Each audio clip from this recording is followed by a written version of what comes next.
Moment, Hurricane Andrew will be doing to Louisiana what he has already done to South Florida. And what Andrew did is practically destroy Miami. The lines on the streets say it all. Lines for food, for water, for help. And as far as power goes, forget it. Miami is quite literally living through the dark ages again, with more than 70% of the city still blacked out. And now it is Louisiana's turn. Andrew already churning up waves on the Gulf Coast there. A brutal and deadly storm could now become deadlier.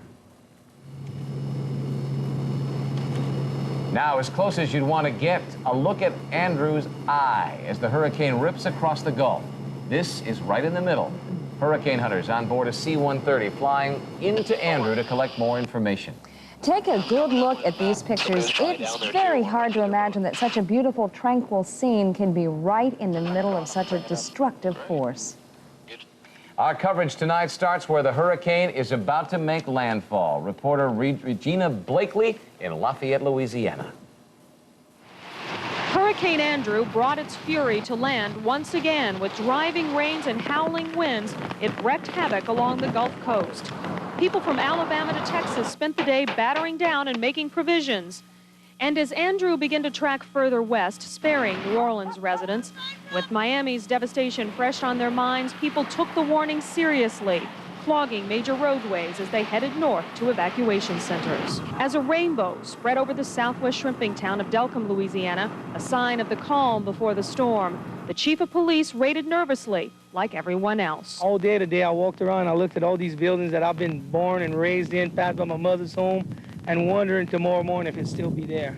But there were those who decided to ride out Andrew, many staying on their boats, their livelihood, hoping they would be spared. That's just the Cajun way. We protect our livelihood best we can. But people in this low-lying Cajun country are well aware that Andrew respects no one and can only pray that daybreak won't reveal total destruction. Regina Blakely, CBS News, Delcambre, Louisiana. And Andrew is getting ready to charge the shore, but the ferocious storm is wasting no time snapping at communities that hug the coastline. This is no place to be. Andrew took a bite out of the Pensacola Beach fishing pier today. A 15 to 20-foot section of the pier dropped right into the Gulf. No one was hurt. They've heard the warnings, they've seen the pictures, now they are staring Hurricane Andrew right in the eye. Let's go right now to meteorologist Pamela Kister in the 6 News Weather Center for the very latest fix on Andrew's track. Pamela? We just got the latest coordinates, and right now it is so close to the coast. In fact, it's about 75 miles right now southwest of New Orleans. The latest coordinates now are 28.7 north and 90.7 west, and you can see the eye. And we've been talking about the difference in this hurricane all day long. You know, it's almost like it's a different hurricane. When it moved across South Florida, it was moving very quickly. The eye wasn't as well defined, and the entire structure of the hurricane wasn't quite as big, but it's changed a lot. And what that's going to mean for the folks along the Louisiana coast is a heck of a lot more rain. They could see rainfall amounts anywhere from 10 to 15 inches, and we've been talking about storm surges of 10 to 15 feet. That's what they're going to see. It looks like it should be close to daybreak, although at this point that's even hard to say because it's starting to slow down a little bit. That's going to cause some more rain. It's moving northwest at 13 miles an hour and probably will slow down a little bit more than that when we get the next set of coordinates, which will be at 2 o'clock in the morning.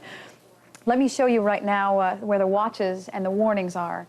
And again, we are looking at warnings from the Boulevard Peninsula of Texas all the way over into Pascagoula, Mississippi. And then the watch extends from Freeport over there and also over into Mobile, Alabama. That is very unlikely. Also, we have some percentages of probability, and I've got to update you on this. So disregard these numbers because we just got some new numbers. I'm going to scoot out of the way so you can look at this and see where everything is. New Iberia, which is just south of Baton Rouge, is looking at 76. That's the best chance. Port Arthur, about 30%. And Burris, Louisiana, right here is 64%. So again, it continues to move right now to the northwest. It was on a west-northwest track, and it's wobbling a little bit more to the northwest. And winds are still 140 miles an hour. It certainly isn't showing any signs of weakening. And the problem is what time? And we don't know because it is slowing down at this point. And by it slowing down, it can only mean a lot more rain and higher storm surges and just an awful lot more devastation. We're going to tell you more about Andrew, and we'll also have a look at our local forecast coming up. Michelle? Pamela, a storm with this kind of power, you say it's just sort of sitting there spinning around and around and around. How long potentially could it just stay put there? Well, it actually could stay put until there's no more energy, which could last a long time, but it isn't really staying put. It's not stationary. It's just slowing up a little bit. At 6 o'clock tonight, it was moving at about 17 miles an hour, and now it's moving at 13. So it has slowed up a little bit. They're starting to feel the hurricane force winds, though, in parts of New Orleans at 75, 80-mile-an-hour winds. And I tell you what we're looking at right now, as it continues to move to the north and west, it's just moving so much slower that it's bringing a lot more rain. It doesn't look like it's going to actually stall and sit there, and if it did, that would be an awful situation. But there's enough energy that it continues to move. It's just slowing up. And Michelle, Miami International Airport has now reopened on a limited basis. Airlines are being used to bring in badly needed water. And just a few miles from the Miami airport, 6 News reporter Ed Trosky, who says everywhere you look in Miami, you see lines. It's estimated nearly 1 million people evacuated from South Florida before Andrew hit here. The problem now, most of those residents are trying to return home. Just look what they found. At the Granada Market in South Dade, so many people are waiting to buy food. Managers are only letting a few shoppers in at a time. The Castro family is typical. Their home has no water and no electricity, and they have 10 mouths to feed. Did you expect to see a line like this? No.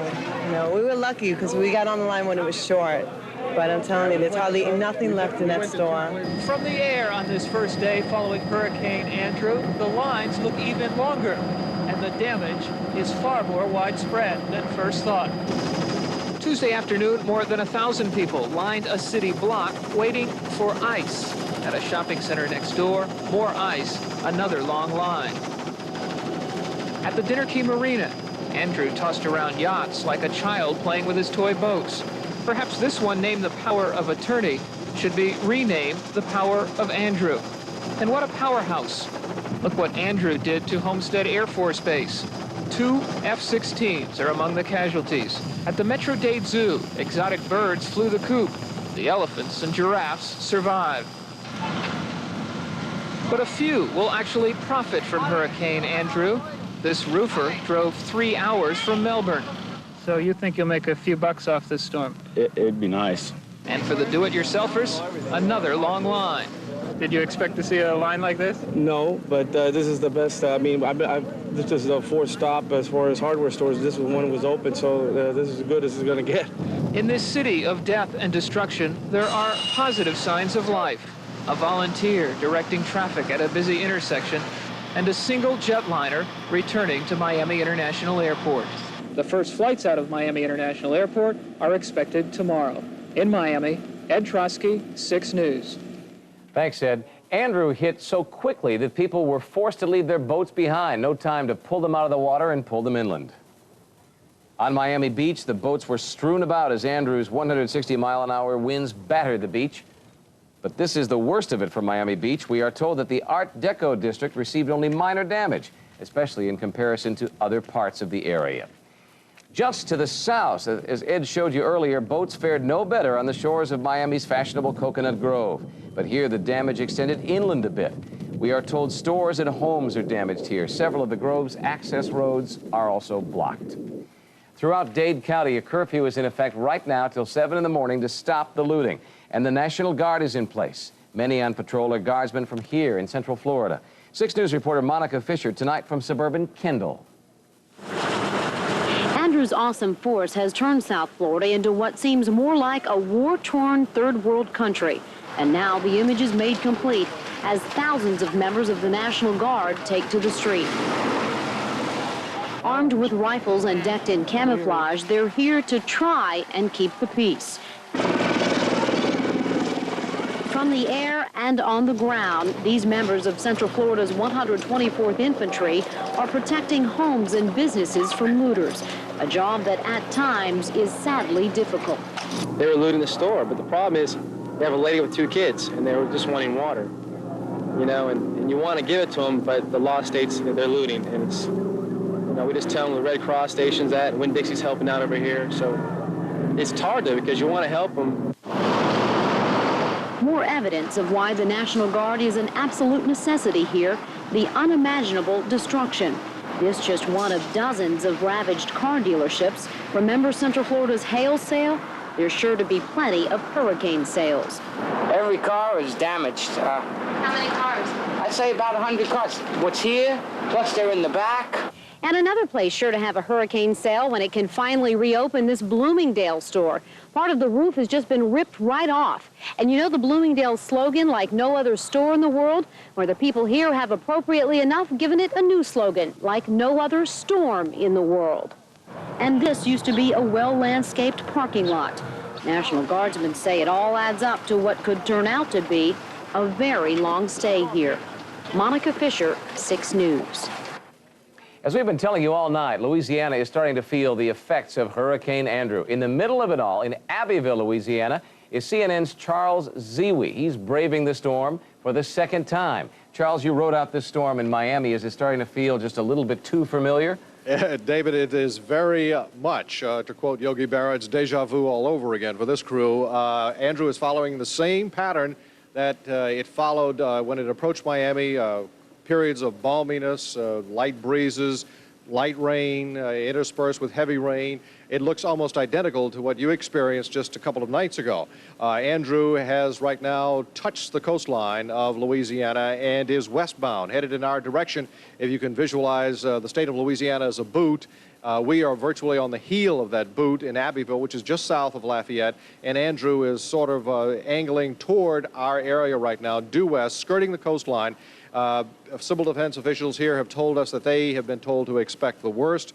The town is braced for this. Many people have gathered here at the courthouse tonight to take refuge at the location where we are. Many, many more, though, have decided not to risk it. A lot of people here have gone through many of hurricanes of similar strength and larger, and they know what to expect. And the pictures they saw from Miami, the destruction they saw in Miami, has convinced them that if they don't have strong homes and businesses, it's time. That we've been able to get by satellite from around the nation. We can tell you that right now in Miami, it's quite quiet because all of the curfew is in place. There's still many areas with no electricity. Now look at what's going on in Louisiana. This is some of the most recent tape somewhere back there in video heaven. Here it is right here. They spent the afternoon in many parts of Louisiana strapping up and loading into cars and getting ready to go down the interstate. These are the exact same things that we saw in Naples and Fort Myers over the past week. Luckily, they didn't get hit too hard. These people are hoping the same happens for them. Military have come in to help control order, to help bring in supplies, that sort of thing. Charles Ziwi talked about one thing, traffic. I can tell you that there's a serious problem in Lafayette, Louisiana. That's a place right above New Iberia where the storm is supposed to hit first. And people in that city were evacuating. The roads became so backed up that no one could get out of the city. So the people who had left the town are gone, and there are new people replacing them from other parts of Louisiana. They had to go into evacuation shelters, which are now overflowing. And we're told, if anything, the city of Lafayette may get hit extremely, extremely hard. They're hoping not, because there are thousands of people in that city tonight. We're keeping watch by it. Monitoring CNN tonight, CBS News, and one other satellite downlink. We're told that the winds will get fierce in just a little while. We'll watch all 3 satellites tonight, and we'll come back to you live as events warrant. All right, Shepard, thanks a lot. And once again, we will be monitoring CBS and CNN all night and carrying live broadcast as the hurricane hits, so stay set on 6 for that information. Well, Ed showed you the utter destruction at Homestead Air Force Base. Andrew virtually shut down the base. More than 600 military families who used to live there are now calling Orlando home. After seeing the horrible pictures on television, these people now know much of their property has been destroyed. Most will have to start all over once they return home. While at the Naval Training Center, the evacuees will get food, clothing, and shelter. It's expected that everyone will stay here for at least 5 to 10 days. Professional camera crews have only begun to document the destruction and devastation that is now in South Florida. 6 News reporter Craig Eicher found that in some of those neighborhoods, the storm of a lifetime has found its way onto home video. Craig? That's right, David. I met with the Copeland family tonight. Cyrie Copeland left her home in East Perrine, that's in South Miami, and came to Christmas this weekend to be with her son John during the hurricane. Well, yesterday, John went back by himself to the neighborhood where he grew up. He took along his video camera. Tonight, we saw his pictures with his mother for the first time. Oh, my God, what is this? This is Eureka Drive. Now, this is lined with trees on both sides. Yeah, it just... They were probably 40, 45 feet tall, and they're gone. It looked like somebody had a giant pair of shears and sheared off all the trees level. And they stuck up maybe about 4 or 5 feet above any house. So you're crossing over US 1 now? Yeah. You're going to go across? It doesn't even look the same. Oh, my goodness. See, the sign is still there. See, there's the restaurant. Oh, my gosh. That's my gas station. No, not anymore. The Shell station just is incredible what happened. What is that? And next door to it is the Circle K that they were looting. Here's our street. Nope, it's blocked. I don't know where I am now. Okay. She doesn't know where she's at. And this is the corner of our street. Block from the house, she doesn't know it. See, that's our house behind there. Oh, look at the screens. Oh, my goodness. Oh, your brick's gone in the front, too. What? This is the side. Where the bedrooms are. Oh. Oh, look at the door. It's just leaves stuck to it. And there's the guy that saved us in the back corner there. Thank you, sir.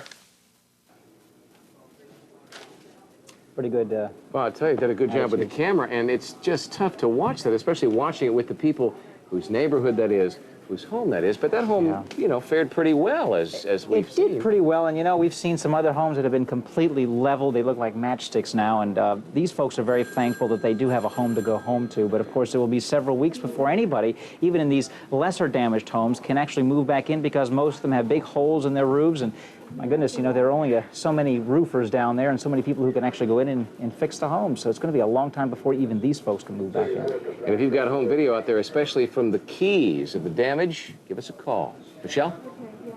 Still ahead, you've seen the devastation in Miami. Now, how you and 6 News can team up to help South Florida recover. Hard words, hard times. But even Barry Key knows it could have been worse. We've been here 13 years, and this is what's left.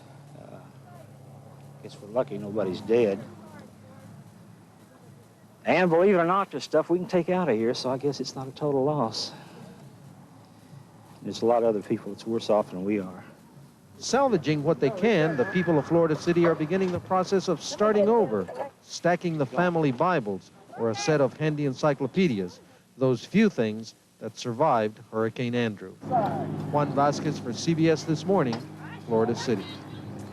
More coverage of Hurricane Andrew when we come back, including a conversation with Elizabeth Dole, the president of the... Had to go through.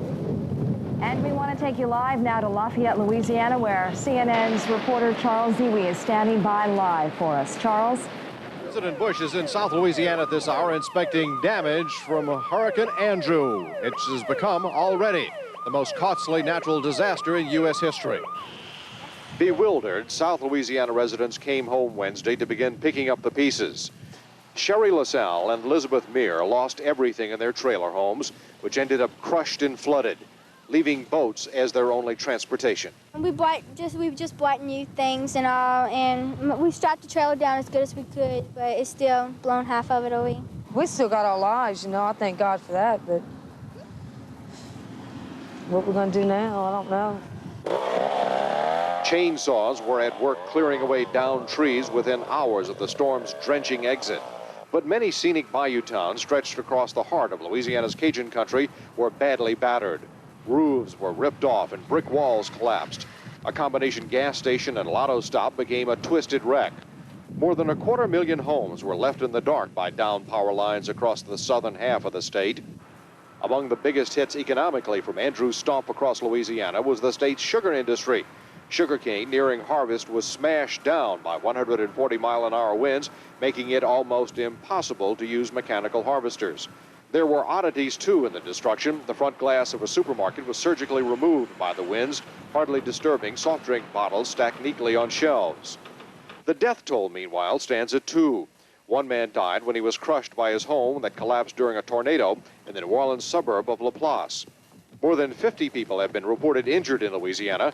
President Bush has declared the state a disaster area, but officials say it will take a long time for this area to fully recover. And federal officials are promising to speed that aid as soon as possible. This is Charles Ziwi reporting live from Lafayette, Louisiana. Thank you, Charles. Where is Andrew now, and just how strong is the storm? Pamela Kister following this hurricane, now a tropical storm, with the very latest.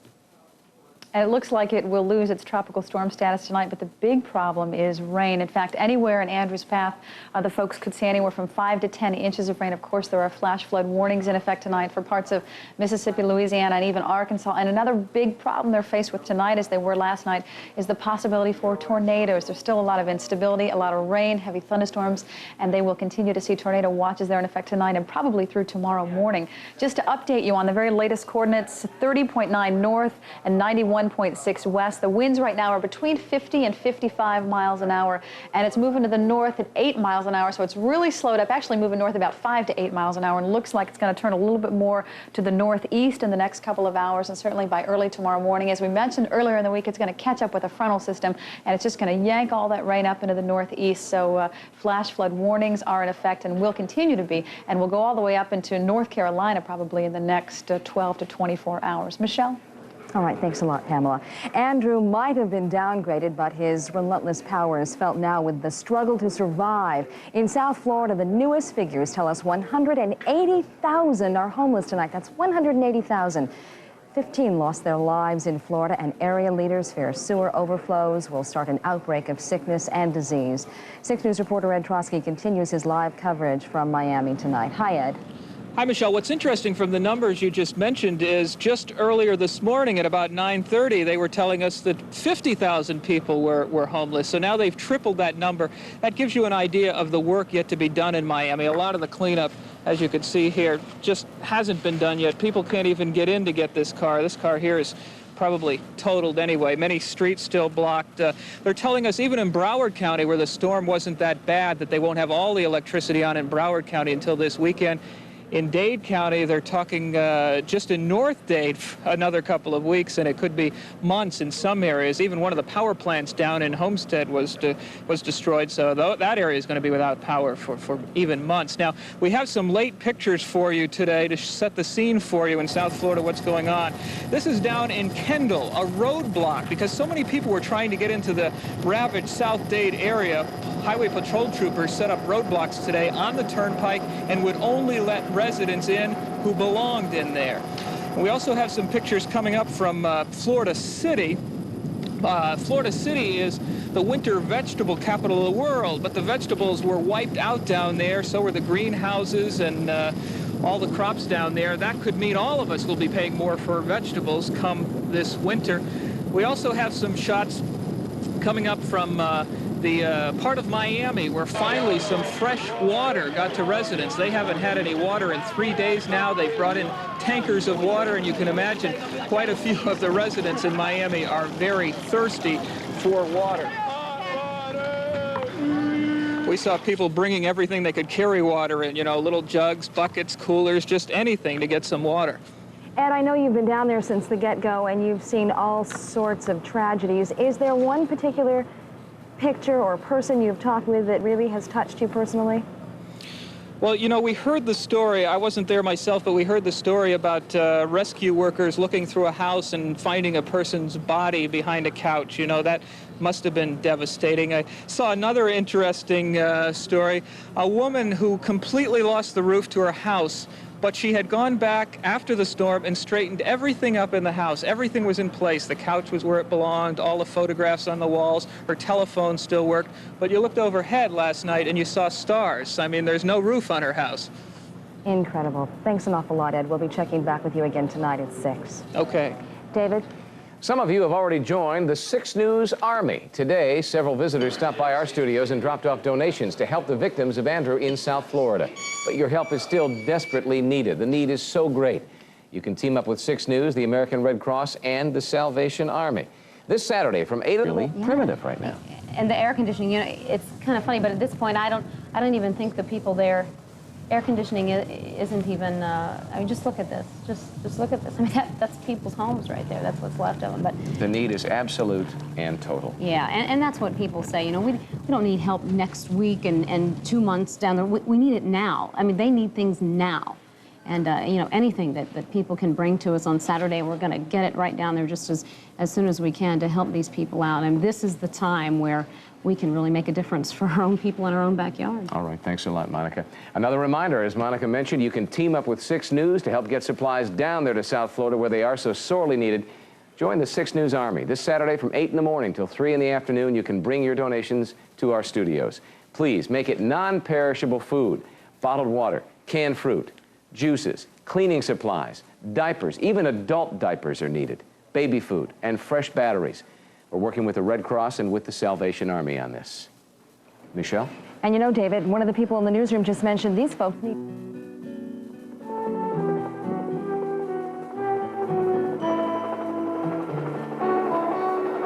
Birds and animals have either been killed or are missing.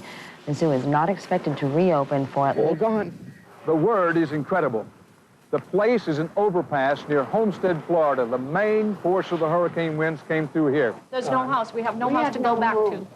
And Paul, my brother, My you new see car it? is total. You see it? Brand new. Up in Pensacola, come get us. Don't cry. Even Homestead Air Force Base was gutted. 4,600 servicemen were evacuated, 2 F-16s destroyed.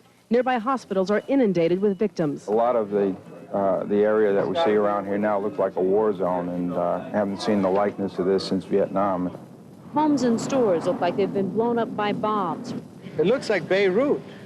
Looks like Lebanon during the war. You go from a tax-paying person with a home to a homeless person. Somebody send some help. We need it.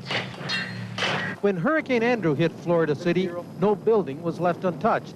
In most places, no building was left. I spent 4 years in Vietnam, and I wasn't that scared. At least I knew where the bullets were coming from. Tragedy often brings people closer together. That's human nature. But then there's the other side of human nature. Leave everything in your hands, just drop it and come out. The looters over there, you take the stuff out of the building to try to save it, and while you're going back to get something else, they're going over there and picking it up off the ground. See, they're letting you do the work for them. Take a gun and shoot every damn one of them. Why are you here? Why am I here? Yeah. Of Miami Beach and on to the south, this is where the powerful eye wall of Hurricane Andrew moved ashore, and that's why up here in Kendall and neighborhoods down south, you'll find entire neighborhoods devastated. 150,000 people from Kendall south to Florida City still don't have adequate shelter tonight. No one's come by to say anything. Nothing. Lakes by the Bay is typical. Almost every home is damaged. There is no power and no drinkable water, but about 1/4 of the residents haven't left. But people are living here without any food and water and electricity. What choices do they have? They have shelter, which is better than a lot of the people in Homestead and Florida City. Certainly is worse in Florida City and Homestead. You know, it's interesting. Some of the people in this area, Mary, they weren't even told to evacuate. We know of people who came from the Keys and evacuated to the Cutler Ridge area, where the storm, of course, was much worse. Do you find that, especially at the beginning of the week, that people were just in shock? I was in shock even. I mean, when you fly over this area in a helicopter, you get very depressed. You just want to get out of there, get back to where it's normal. Do you think a lot of people will do that? Do you think people will look at what they see there and say, forget it, I'm going to move to Orlando, I'm going to move to Jacksonville, I can't take it? A lot of the people who can afford it are already doing that. Renters who don't have to worry about giving up a rental property down in this area, they're already moving to Broward County and farther north. They're enrolling their kids in schools where schools are open. That's Broward and north. What about jobs? Do we know how many jobs were wiped out in the neighborhoods that were wiped out? Is there any kind of estimate on that? We don't know numbers, but we do know in the Florida City Homestead area, that's a nursery area. That's where they have a lot of growers, and those fields were wiped out, and those greenhouses were wiped out, and those people are out of work. We're talking about hundreds and hundreds of migrant families who live in that area. But luckily they can replant, and it's not like building a new company. That's right, and hopefully they can replant by this winter, because that's where we get most of our winter vegetables. So we will be talking about Andrew and how it affects us, at least into the winter, probably for 2 or 3 years Definitely. to come. Thanks, Sam. Ironically named the home of the hurricanes. The first one that we went to had the very poor conditions with no electricity, no running water. We were not able to flush the toilets. We were rationing the drinking water. It hurt them to hear other nurses had gone to Miami to help, but had been turned away. We worked nonstop. We hardly ever slept. And we could have